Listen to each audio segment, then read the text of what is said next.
all the time. Can you say anything about myself, or? For sure. Yeah, so I'm a psychologist in my day job, and I do writing on the side, and I've been writing YA, young adult and children's stuff, and dabbling in lots of different things and entering lots of different contests, so it's quite an honor to win the contest. So this is about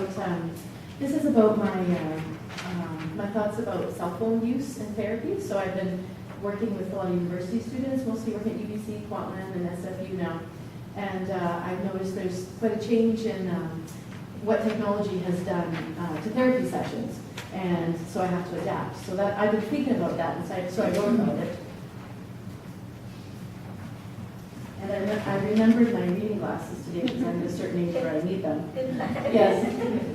So I strained my eyes to read the blurry text on her phone. I should start bringing my reading glasses, the prescription ones that cost $500 that I almost never use. At home, it is easy to find a pair with magnifying lenses. My husband hoards them and scatters them in random places around the house. Here at work, all I can do is squint. I glance out the window for a moment. The air is crisp in my corner office today. The space heater pushes out warmth with all its might. The chickadees bounce on the snow and forage for seeds. I know she is watching me, watching to see how I will react, waiting for words of wisdom about what to do. I scroll through. The message is long. This is happening more often lately. I need to remember my reading glasses. There is a lot of diversity in the university population. I made a list once and realized I had sat with students from at least 40 different countries. Now if I made the same list again, I'm sure that it would be over 50 or even 60. Mongolia, Saudi Arabia, Nigeria, Egypt, just a few of the new ones added to my invisible list over the past months. Some students have been through war, some have been kidnapped or have lived through years of abuse, and some have come from privilege. The cultural backgrounds vary, but the increasing connection through texting and messaging is the same. It is a red thread that unites students across cultures.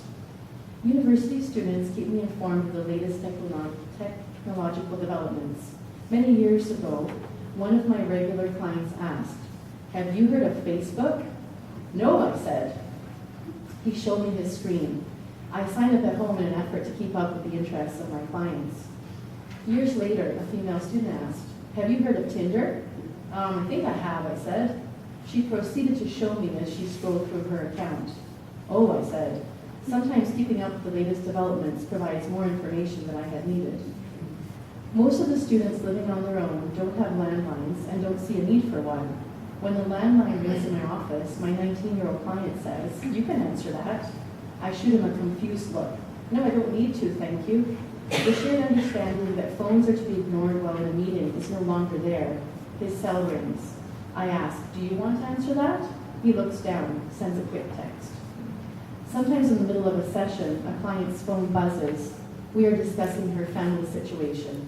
She looks down and starts to text. I ask, "Is that important?" She says, "My friend had a question." "Oh," I say. I wait, unsure whether to let it go or to question the choice to text at this moment. Occasionally, if a student is momentarily distracted by a message on a smartphone, I may glance over at my shelves with all the sanitary items. I have been complimented on my collection by students who don't realize that these are working items. They help people make sense of issues.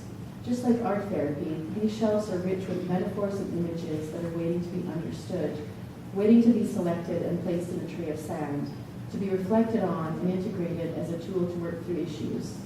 Maybe I need to place an old smartphone on the shelf as a working item, since it is a new constant in people's lives. Text increasingly trumps face-to-face contact for the late teens and 20-somethings that sit across from me in session. A student pulls out her phone. "Can you believe my friend said this?" She hands the phone to me to read. There is a large crack running across the screen. She probably doesn't have money to replace it. I read through the texts. She said, he said, she said, he said. Tone, body language, so much information is missing. It is like viewing a piece of art in one dimension. "What did you get from the things he said?" I asked. She spews out anger and hurt. I learned to work with smartphones brought into session. They are always making themselves known, ringing in someone's purse, buzzing in a pocket, playing the samba from a corner in the room in someone's bag, chirping like a cricket, forever interrupting the client. What if you text him now, I say, knowing that she sent a message 2 weeks ago and has been waiting every day for a response? Now? Yes, avoidance makes anxiety worse. Text now and let's see what he says. There is no script for this. Do I need informed consent from the other person if he or she is being beamed into a session without realizing that it was a therapist's idea and that the therapist is present while the return text is being received? I am here to clean the pieces for my client. It is better to receive a painful return text in a psychologist's office where Kleenex is plentiful. People have arguments over text. They end relationships over text. They ignore and neglect each other through text. They propose marriage through text. I heard Neil Postman speak many years ago, long before smartphones. It was a time when there was still a shared understanding that when the phone rings in the middle of therapy, we do not pick up. He had said that technology is always unpredictable. He had used the example of the automobile, that it was grand to drive the first cars, but in the early days, no one could have predicted issues of pollution due to car exhaust, drunk driving, serious accidents, and traffic congestion. As a psychologist, I can adapt. I know that when my mother texts me using a mix of capital and lowercase letters, that she is not yelling at me. She is 79 years old, and it is wonderful that she has embraced the newer technology. She has discovered emojis recently and uses them frequently. I'm not sure why she responded the other day with 3 guitars, but I think she simply thought they were cute. Maybe it's okay to notice in the middle of a therapy session that my phone has buzzed and that my 12-year-old daughter is trying to reach me. She has a hand-me-down smartphone, and I realize that I have forgotten to tell her something important about what the plan is after school today while I'm at work.